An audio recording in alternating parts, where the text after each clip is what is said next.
बिस्मिल्लाहिर्रहमानिर्रहीम अस्सलामुअलैकुम। आप देख रहे हैं YouTube channel great sir. Arsalan Arshad मेरा नाम है और एक कमेंट आया है वो आपको दिखाता हूँ।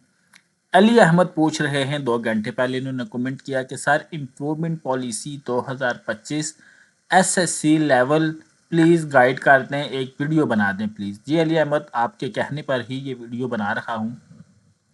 अली अहमद, डेफिनेटली अगर एसएससी पॉलिसी जो है वो पूछ रहे हैं तो कोई सब्जेक्ट इनका रह गया होगा, कोई सप्ली होगी या किसी सब्जेक्ट में इनके मार्क्स कम होंगे और ये चाह रहे हैं कि जो फर्स्ट एनुअल एग्ज़ाम होना है उसमें ये किसी सब्जेक्ट की या सेकंड एनुअल एग्ज़ाम में किसी सब्जेक्ट की इम्प्रूवमेंट करने। बेटा मैंने बड़ी डिटेल से जो है वो इम्प्रूवमेंट की पॉलिसी जो है वो बहुत सारी वीडियोस में बताई है, लेकिन चूंकि नया साल आ रहा है तो 2025 के टैग के साथ मैं एक बार फिर से आप लोगों को फेडरल बोर्ड की इम्प्रूवमेंट जो पॉलिसी है 2025 वो बता रहा हूँ। सबसे पहले फेडरल बोर्ड ये कहता है कि वो बच्चे जो 10th या सेकंड ईयर का जो इम्तिहान है वो पास कर चुके हैं, चाहे उन्होंने फर्स्ट एनुअल में किया या सेकंड एनुअल में किया, उनके पास मल्टीपल चांसेस होते हैं कि वो इम्प्रूवमेंट के एग्ज़ाम में अपीयर हो सकते हैं। लेकिन इस एग्ज़ाम में आप लोग एक्स कैंडिडेट के तौर पे अपीयर होंगे। जो आपकी मार्कशीट आएगी, डिग्री आएगी, फिर उस पर स्कूल का नाम नहीं रहेगा, एक्स कैंडिडेट लिखा जाएगा। ठीक है, पॉइंट नोट करते जाएं अली अहमद बेटा। दूसरी बात ये होगी कि जो सिलेबस होगा, जो करंट सिलेबस चल रहा है उसके मुताबिक आपको पेपर्स की तैयारी करनी होगी।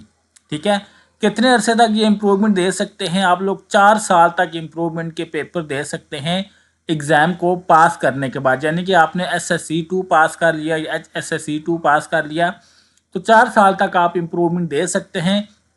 लेकिन शर्त यह है कि बिफोर ऑब्टेनिंग हायर क्वालिफिकेशन, आपने आगे हायर क्वालिफिकेशन के लिए किसी क्लास में एडमिशन ना लिया हो। इस सूरत में 4 साल तक आप इम्प्रूवमेंट के एग्ज़ाम में बार बार अपीयर हो सकते हैं। पहली बात आपको समझ आई? आगे चलें। इफ़ अ कैंडिडेट सबमिट, अच्छा कोई बच्चा अगर अपना जो है वो इम्प्रूवमेंट के लिए एडमिशन भेजता है लेकिन वो पेपर नहीं देता तो कोई मसले की बात नहीं है। दोबारा जब एग्ज़ाम आएंगे वो उन जो है वो एग्ज़ाम्स में दोबारा इम्प्रूवमेंट के लिए अप्लाई कर सकता है। ऐसा नहीं है अगर किसी बच्चे ने इम्प्रूवमेंट के लिए अप्लाई किया और पेपर नहीं दिए तो वो दोबारा इम्प्रूवमेंट नहीं दे सकता। ठीक है, मैं ज़रा ये सेंटेंस भी पढ़ देता हूँ, आप देख लें। If a candidate submit his her admission form for improvement of grade marks and does not avail the opportunity. ठीक है, एडमिशन भेजा लेकिन अपॉर्चुनिटी को अवेल नहीं किया, ही शी में अवेल द नेक्स्ट चांस। ठीक है, तो नेक्स्ट चांस में आप अपनी इम्प्रूवमेंट दे सकते हैं। तो पहली जो पॉलिसी का पॉइंट ए है वो आप लोगों के साथ डिस्कस किया। पॉइंट बी क्या कहता है? पॉइंट बी ये कहता है कि if candidate succeed in improving, अगर कोई बच्चा अपने मार्क्स जो हैं वो इम्प्रूव करने में कामयाब हो जाता है, पहले से ज़्यादा नंबर ले लेता है, तो उसको नया जो रिज़ल्ट कार्ड है वो तो इशू किया जाएगा, लेकिन पुराने वाला जो रिज़ल्ट कार्ड है वो उससे वापस नहीं लिया जाएगा। ठीक है, ऐसा नहीं होगा कि आपको कहा जाएगा जी पुराना रिज़ल्ट कार्ड वापस करें फिर आपको नया देंगे। पुराना भी आपके पास रहेगा और नया रिज़ल्ट कार्ड भी आप लोगों को इशू कर दिया जाएगा। आगे तीसरा पॉइंट क्या है बच्चों? तीसरा पॉइंट वैसे मेरी भी समझ से बाहर है, लेकिन चलें लिखा हुआ है तो आपको बता देते हैं। Opportunity for improvement of grade marks will not be provided to those candidates who have pass the secondary higher secondary school certificate exam from the board of education other than federal board. ये तो definitely बात है, जिस बच्चे ने federal board से matric नहीं किया, इंटर नहीं किया, वो फेडरल बोर्ड से अपने मार्क्स को इम्प्रूव कैसे करवा सकता है?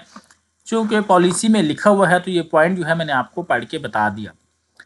अगले पॉइंट पे आए जी, कि वो कैंडिडेट जो अपने मार्क्स को इम्प्रूव करना चाहता है, चाहे SSC लेवल पर या HSSC लेवल पर, तो वो जो है वो अपने सब्जेक्ट्स की में रीअपियर हो सकता है। ठीक है, पार्ट 1 में भी हो सकता है, पार्ट 2 में भी हो सकता है, दोनों में हो सकता है। 1 साल के अंदर अंदर आपको जो है इसमें अपीयर होना होगा, जो रेलिवेंट एग्ज़ाम होता है उसमें। अब वहाँ पर 4 साल लिखा हुआ, यहाँ पर 1 साल लिखा हुआ, ये थोड़ा सा मुझे भी कंफ्यूज कर रहा था, लेकिन चलिए सुनते जाएं जो भी।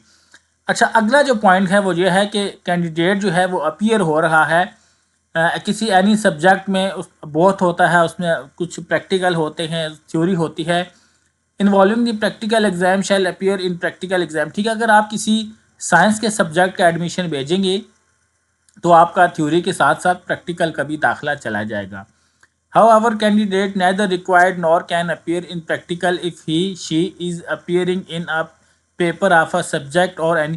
ठीक है, अगर आप लोग पहले से प्रैक्टिकल पास कर चुके हैं और आपने दोबारा इम्प्रूवमेंट के लिए जो है वो दाखिला भिजवाया है, तो आपका डेफिनेटली थ्योरी के साथ प्रैक्टिकल का भी जो है वो आ जाएगा। तो अगर आप प्रैक्टिकल में अपीयर नहीं होना चाहते, आपने पहले प्रैक्टिकल पास किया हुआ है, तो आप मत हों, इसमें कोई कंपलसरी नहीं है। बच्चों, अगर बात करें पॉइंट नंबर 3 की, तो ये बड़ा इंपॉर्टेंट पॉइंट है। मैं आपको उर्दू में बता देता हूँ, बात आपको समझ आएगी। यहाँ पर कह रहे हैं जी, each paper of theory in a subject shall be treated individually for the purpose of grant of better marks. यानी कि जैसे कि आप ने देखा होगा कि फिज़िक्स का जो सब्जेक्ट है या फिज़िक्स का जो पेपर है वो दो एग्ज़ाम पे डिपेंड करता है। यानी कि थ्योरी का अलग एग्ज़ाम होता है, प्रैक्टिकल का अलग होता है। ऐसा नहीं हो सकता कि आप थ्योरी में ज़्यादा नंबर ले लें और प्रैक्टिकल में फ़ेल हो जाएं, तो आप ये कहेंगे कि जी मेरे जो मार्क्स हैं थ्योरी के वो प्रैक्टिकल में एडजस्ट करके मुझे पास किया जाए। नहीं, दोनों चीज़ों को अलग अलग देखा जाएगा, अलग अलग ट्रीट किया जाएगा। थ्योरी को अलग से डील किया जाएगा। थ्योरी के पेपर में पास होना आप लोगों का ज़रूरी है।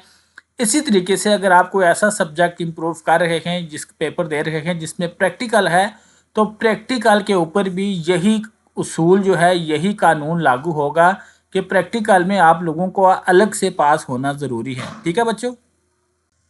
और आखिरी इनका पॉइंट है कि किसी भी बच्चे को फीस के बगैर जो है वो इम्प्रूवमेंट एग्ज़ाम में जो है वो बैठने नहीं दिया जाएगा। और ये फीस जो है ये नॉन रिफंडेबल है। यानी कि किसी बच्चे ने दाखिला भेजा और पेपर नहीं दिया और बाद में ये नहीं कह सकता कि मेरी फ़ीस वापस करें क्योंकि मैं इम्तिहान में अपीयर हुआ ही नहीं हूँ। तो अली अहमद बेटा, ये वो पॉलिसी थी जो मैंने पढ़ के आपको बताई। ये वही पुरानी पॉलिसी है जो पहले भी आप लोगों के साथ शेयर कर चुका हूँ, लेकिन आपने कहा तो 2025 का लेबल लगाकर ये पॉलिसी मैं आपके साथ शेयर कर रहा हूँ। इसके अलावा अगर कोई टेक्निकल पॉइंट है वो आपको समझ नहीं आता तो कमेंट करके पूछ सकते हैं। वीडियो आपने देखी, आपके कीमती वक्त का बहुत शुक्रिया। अपना ख्याल रखिएगा। अल्लाह हाफिज़।